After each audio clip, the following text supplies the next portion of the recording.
gospod Matos?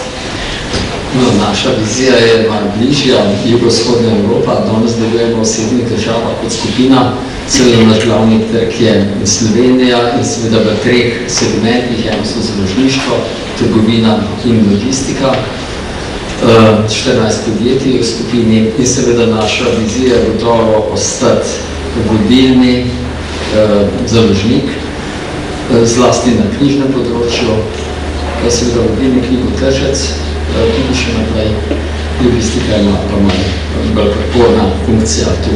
Seveda za 10 let je zelo težko reči, kako so jo spreminjali trgi, okusi, potrebe. Želimo pa seveda razumeti sebe kot posredovalca vsebin, ki jih posredujemo lahko še naprej in vse več na novih medijih, na različnih medijih.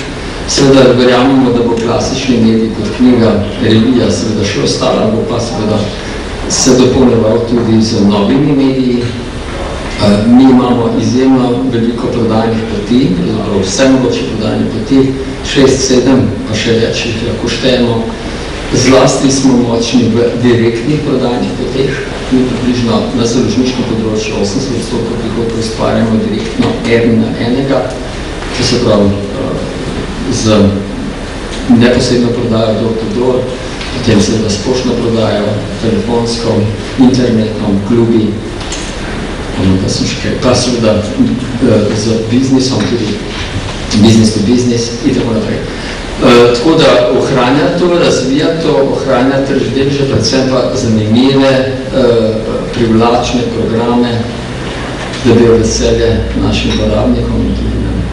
Ampak če bo čez 10 let, recimo, predvsem pretežno med nami elektronska knjiga, potem vi ne boste več prodajalcev ali še? Bomo videli, kako bo živela elektronska knjiga. Tudi elektronsko knjigo bo treba prodati, nekdo bomo ponuditi, bo konkurenca, jo bo treba nekje predstaviti, zapakirati, imeti ne vem kakšne modele trženja. Mislim, da bo še veliko dela tudi za prodajalce. Samo od sebe mislim, da se ne zgodi nič. Predvsem to, da našim strankam omogočamo dostopnost zavarovanja preko razvoja prodajne mreže. Na drugi strani pa nudimo tudi kvalitetno servis, kadar se stranki pozgodi, se pravi na strani reševanja zavarovanja oziroma škodnih primerov, ker imamo lahko na terenu še tako dobre prodajalce, bodo ti neuspešni pri prodaji, če stranka lahko imela ustrezne pomoči takrat, ko zavarovanje rabi. Še prej smo pa zagotovili, da občutek, da rabi zavarovanje pravzaprav začutiš takrat, ko se kaj zgodi z njenim premoženjem oziroma življenjem. Pa mogoče še malo širši pogled, Zavarovalnica Triglav v prihodnem obdobju načrtuje razvoj in rast, seveda ne samo v Sloveniji, temveč tudi ali pa predvsem na trgih hčerinskih družb. To se pravi v smeri prodajalcev, je pa to pač škode in njihova realizacija plačila, to boste že bolj. Vidite, tu je na priložnost za vaše prodajalce. Tako bi rekla, samo ocenjujem in tudi izkušnje kažejo, da je servis, kar se reševanja škod tiče, že zdaj dober. Ampak hočem podati to, da prodaja kot taka rabi ustrezen servis tam je škoda. Če ta storitev ni ustrezno upravljena po stranke, potem ta stranka ne bo stalna stranka.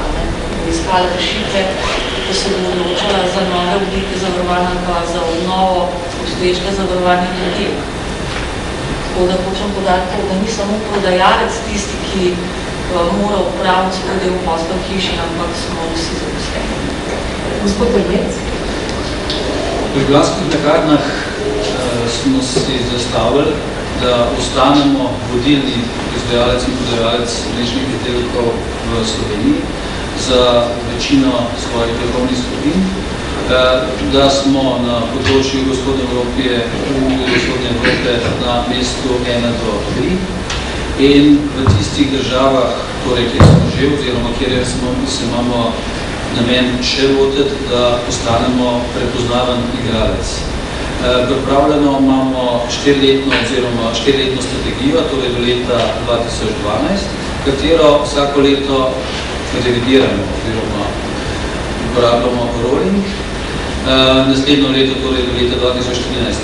Dejstvo je, da prehrambena industrija, še posebno pa naša mlečna branža, je pravzaprav tako nekako valovita, če tako temu, kaj izraz uporabljam, kjer je naša strateška osnovna surovina pravzaprav en ključen moment in tako vpliva na samo, da rečem, same naše izdelke oziroma na celotno podjetje, da zato pač uporabljamo tudi letne prilagoditve.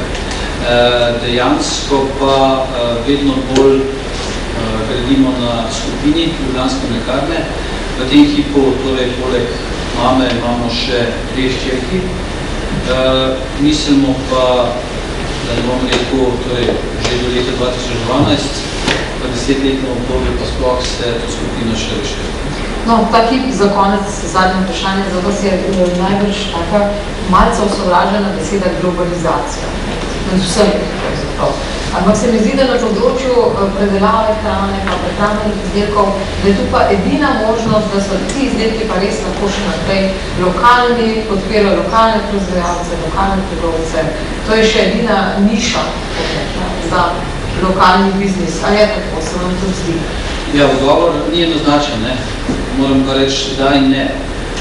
Podjetje, pravzaprav kot so Ljubljanske mlekarne, z svojimi nenazadnje proizvodnimi kapacitetami, če gledam ta vidik, čeprav v tržnih pravzaprav načeloma ne bi smel gledati ta vidik, smo vseeno naštimani na neko masovnost in iz tega vidika pravzaprav ni toliko priložnosti za, bi rekel, z naše oči za male igralce. Če pa gledam drugi, bolj lokalni vidik, pa se moram strinjati, tudi vsesplošna globalizacija in združevanje, torej ne samo skozi naše podjetje, ampak tudi meni osebno seveda, ne bom rekel, da ne ve, kam pelje. Vemo približno, kam pelje, ampak kdaj se bo spet nekje, ker so tudi tukaj ciklusi, kdaj se bo spremenilo in kdaj bo spet nekje počlo in bo mogoče manjši spet imeli večje možnosti. Tako da to zadevno odgovor pa je, ja, v prehrambeni industriji je ta možnost večja za manjši razlog.